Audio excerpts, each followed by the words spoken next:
आप देख रहे हैं इनसाइट 360, जहां हर वीडियो आपको बनाती है और भी ज्यादा जागरूक और अपडेटेड।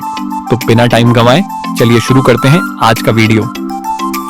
एक साध्वी, एक विवाद और फिर संसद तक का सफर।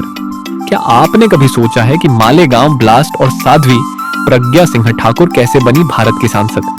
चलिए जानते हैं उनकी पूरी कहानी, संघर्ष, विवाद और राजनीति का वो अध्याय जिसे जानना जरूरी है।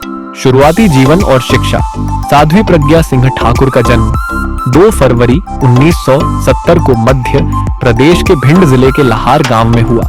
उनके पिता संघ से जुड़े हुए थे और मां धार्मिक विचारों की थी। प्रज्ञा ने इतिहास में स्नातकोत्तर की डिग्री प्राप्त की और विद्यार्थी परिषद और आरएसएस से जुड़ गई। युवावस्था में ही उन्होंने संन्यास लिया और साध्वी प्रज्ञा बन गई। मालेगांव बम धमाका और गिरफ्तारी। 30 सितंबर 2008 महाराष्ट्र के मालेगांव में धमाका होता है, 6 लोग मारे जाते हैं। एटीएस की जांच में साध्वी प्रज्ञा का नाम सामने आता है। उनकी बाइक धमाके में उपयोग हुई थी, ऐसा दावा किया जाता। हेयल प्रज्ञा को गिरफ्तार किया गया और यूएपीए कानून के तहत मुकदमा चला। उन्होंने करीब 9 साल जेल में बिताए, जहां उनका स्वास्थ्य भी बिगड़ा। 2017 में उन्हें जमानत मिली, लेकिन मुकदमा आज भी चल रहा था। राजनीति में प्रवेश। 2019 लोकसभा चुनाव में बीजेपी ने उन्हें भोपाल से टिकट दिया। उनका मुकाबला था कांग्रेस के दिग्गज नेता दिग्विजय सिंह से। प्रज्ञा ने भारी बहुमत से जीत दर्ज की और संसद पहुंच गई। उनकी उम्मीदवारी और जीत दोनों ही देश भर में बहस का विषय बनी।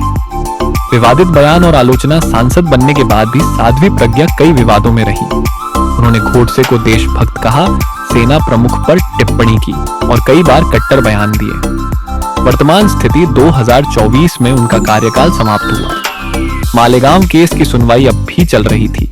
स्वास्थ्य कारणों के चलते वे राजनीति में कम सक्रिय हैं, लेकिन उनकी पहचान अभी भी मजबूत और विवादित बनी हुई है। 17 साल तक चले इस हाई प्रोफाइल केस में सबूतों की कमी के कारण साध्वी प्रज्ञा ठाकुर और अन्य लोग पूरी तरह बरी हो गए हैं। कोर्ट ने साफ कहा, मात्र संदेह से किसी को दोषी नहीं ठहराया जा सकता। एक महिला जो एक समय देश की सबसे विवादास्पद आरोपी थी, वो आज भी भारतीय राजनीति की चर्चित हस्ती बनी हुई है। क्या साध्वी प्रज्ञा राजनीति में फिर सक्रिय होंगी? कमेंट में बताइए।